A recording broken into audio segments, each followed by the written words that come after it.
मानहानि केस में जहां राहुल गांधी को सजा सुनाई गई और उन्हें लोकसभा से आज अयोग्य घोषित कर दिया गया, वहीं पूरा विपक्ष अब मोदी सरकार पर हमलावर हो गया है और इसे भारतीय लोकतंत्र के लिए खतरा बता रहा है। देखिए ये रिपोर्ट किसने क्या कहा।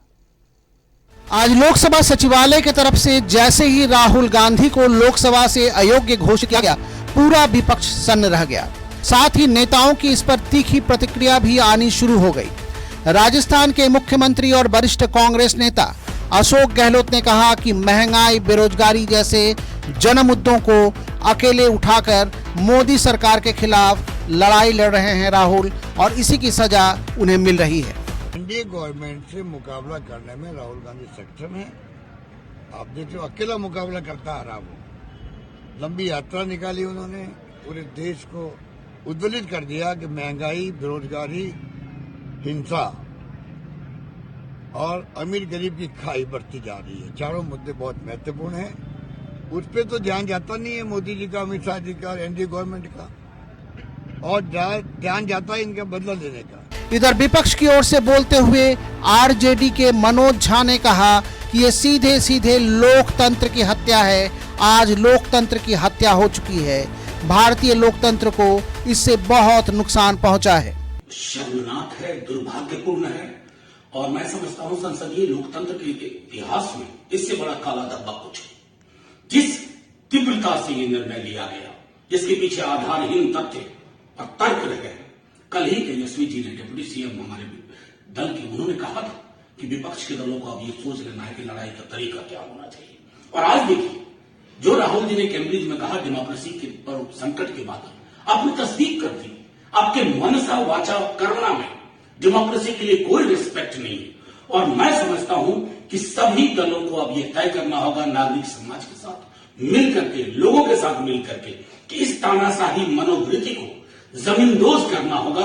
अन्यथा हिंदुस्तान का जो 75वें वर्ष आजादी में जो नुकसान हो रहा है ना, उसकी भरपाई कतई संभव नहीं होगी। तृणमूल की ओर से भी राहुल गांधी प्रकरण पर प्रतिक्रिया आई।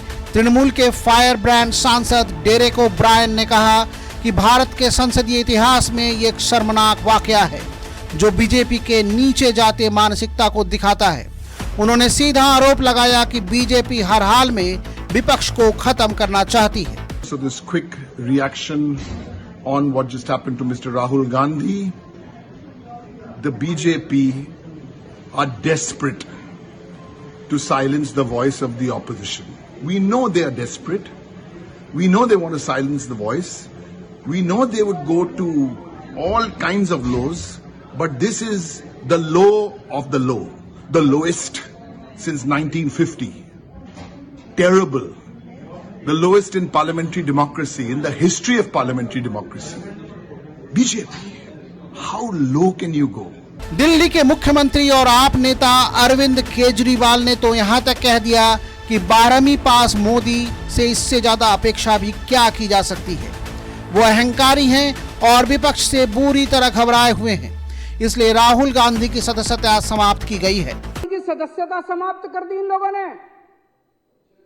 डरते हो यार, तुम लोग तो बहुत डरपोक निकले। भारत के इतिहास में सबसे भ्रष्ट प्रधानमंत्री अगर कोई हुआ है,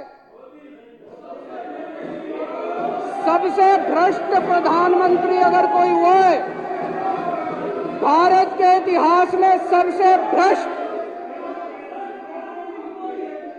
भारत के इतिहास में सबसे कम पढ़ा लिखा प्रधानमंत्री अगर हुआ है, मैं नहीं समझता आजाद भारत में कोई 12वीं पास प्रधानमंत्री हुआ है।